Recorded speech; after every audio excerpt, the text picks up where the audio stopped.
I'm running down a beach in Papua New Guinea towards my first ever leatherback turtle. What an experience. We're coming, don't go back in the ocean yet. As if we would. We'll be coming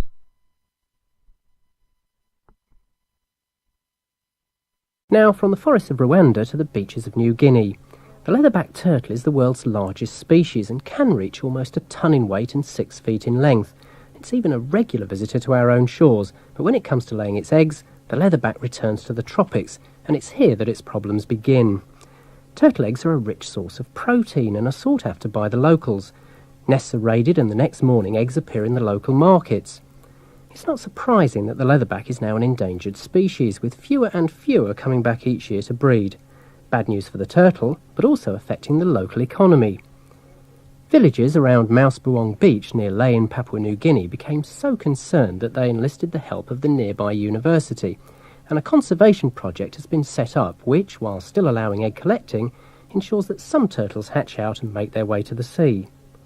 David Holden went in search of turtles with a team from the University of Papua New Guinea. Their search began under the cover of darkness. It's now 9 o'clock at night. I am on the beach. It is pitch black. I can see the city lights of Lae blinking in the distance. I'm out here with Tamari Mala and Job Opu, who is a graduate research student working on the leatherback turtles. It's probably going to thunder and lightning any minute now. The lightning has been absolutely electrifying the sky out here for about the last hour. It's the most fantastic sight. It's completely pitch black. You can't see anything. And then all of a sudden, the entire sky lights up, which is a bit embarrassing for me because I'm not wearing any trousers. I'm not wearing any trousers because Tamari tells me that the river mouth that we're about to wade across comes up to about our waists. All right, so Tamari, you're here with me. You're gonna make sure that I don't get swept away into the Huon Gulf. Yes. Yeah. Hold on to my hand. All right. Grab one. All right. I'm grabbing on. Yeah. And the water has already come up to my knees. Oh, I can feel that current. Yeah. And this water is so cold. This is coming right down off the mountain, isn't it? Yes. And now we are walking up now, so almost we are on the beach. We're almost on the beach. Okay. We have just left the strongest part of the current. Now we're up and we are now ready to put back our trousers or whatever. We will now put our trousers back on. So those of you who have been looking away from your radios while we were walking across the river can look back now. Job has gone up ahead of us with a few other men, and if Job sees or trips over, as sometimes happens, over a leatherback turtle, he will turn his flashlight around and flash it at us and give us the sign. Is that right? Right. And that's when we will start running to see the turtle and start measuring it. Now, you mentioned, Tamara, that this is a very good night for the leatherback turtles because it's very cloudy. Yeah. Why is that? They don't want the predators like crocodiles or the crabs or lizard or whatever to see them coming up to nest their eggs. So they love to come up during this time when the clouds is really covering the sky and the whole place is dark so that no one knows this thing is coming up. Now, what part does the lightning play in all this? You were mentioning before that lightning is a good thing? Lightning is a sign of a rain coming soon. And the people out here will not come out and hunt for eggs. At the same time, the leatherback turtle will have a good time crawling up very quickly and laying their eggs, and their footpath and everything will be washed away by the rain. Which is good news for them, but not such terrific news for us. But that's the way they want it, isn't it? That's the way they want it. Okay, there's a turtle already. Right, we've got a signal. Yes, he is. He's signaling. Got it? I have already promised you that it's a low tide, and the place is dark, and this is the best time for the turtle to come up. They have already timed it, what time it came up. So that's what Job is doing. Yeah, that's what Job is doing now. That is the first stage to record. The turtle is very far up the beach because the torch is way up to our right, almost to the tree line here. Yeah.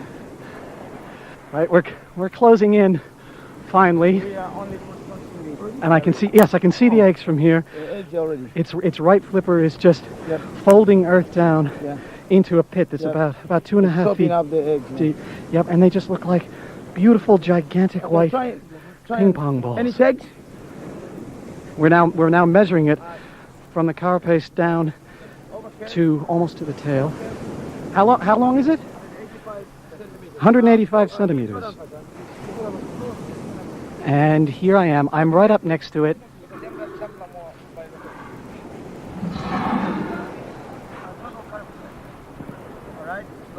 And that is the sound of one very tired, very large female leatherback turtle.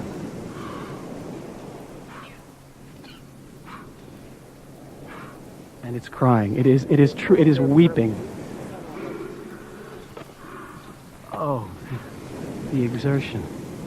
Now you know why the tears are dropping? That is not the tears. That is the salt moving out of the eyes because it is crawl all the way up, and when it lay eggs and dug holes, it lost so much energy that it's giving out the salt. How much do you think it weighs? This one is almost about a ton. Almost a ton. Yeah, almost 1 ton. This is one of the largest, according to my past experience. Pull it straight. It's called a leatherback because it literally looks like it's wearing a large knobbly leather jacket, but I'm feeling the shell now. And it's very hard, but it's not a bony sort of hardness. It's just a smooth solidity. And it's almost jet black with white spots, very, very faint white spots all around it. Her head is the size of a basketball, and her neck is about double that. She's the span of my hand, just between her eyes, on the top of her head. Now, Tamari, how old do you think this turtle is? According to me, this turtle is almost approaching up to 100 years. It's 80 to 90 years old. See the work that it's doing now? Yes, she's got her back feet are just sort of shuffling the sand pressing back and down. forth, pressing it over the eggs. Yes. Yep. Oh, she's It's camouflaging now. It's just finished working now. What it's doing now is the last stage of concealing. It's throwing sands. Keep throwing it everywhere. Yeah, just to confuse, you know. How many eggs do you think she's laid? Well, probably I would say between 70 and 100, somewhere in that area. And what will happen to them now? Well, after she gets away from it, we'll dig them up, and then we'll measure them. And then do the villagers take the rest of the eggs away and sell them? Yeah. That's because we're on the official hunting beach here, aren't we? Yeah. She's turned right around and she's facing me. Yeah. And so she's getting ready to go back to the ocean now, is she? And we can estimate that a distance from the sea to the nesting spot, just say about 30 meters. She's beginning to pull away, and she'll start making her way back. So this is your first time to see a leatherback turtle in your lifetime. It never come across the one. Never, ever, ever. And this is certainly one of the most spectacular sights I have seen on this trip. She's coming down the beach, right towards the water.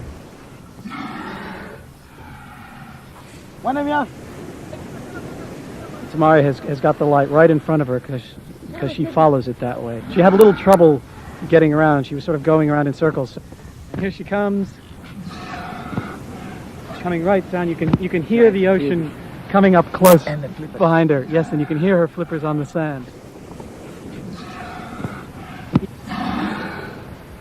Every couple of feet she stops and she rolls her eyes right back into her head. You can't even see her eyeballs. You just see a big red glob. It's that much effort for her. Just about there, sweetheart. Come on. Come on.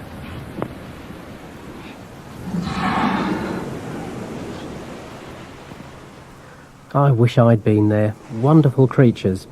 And if you're wondering what happened to those eggs, some of them did appear in the local market the next day, priced at 20 toea apiece. That's about 10 pence.